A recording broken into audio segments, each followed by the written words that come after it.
তিন জায়গায় প্রয়োজনে মিথ্যা বলা যায়।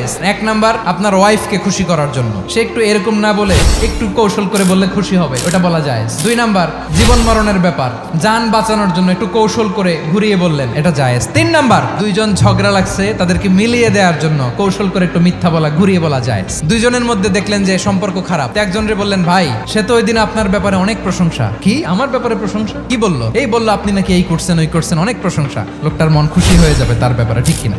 আবার তার সাথে যার ঝগড়া, ওরে যে বলুন, ভাই ওই দিন তো সে আপনার অনেক অ্যাপ্রিসিয়েশন করলো, অনেক। সে তো অবাক, কি রে বলে কি? এই যে দুইজনের ব্যাপারে দুইজনের একটু ভালো ভালো কথা বলে দিচ্ছেন, একদিন দেখবেন রাস্তা দিয়ে হাঁটার সময় একে অপরকে সালাম দিয়ে ফেলছে, সালাম দিয়ে বুকে জড়ায় ধরছে, আছে না নাই?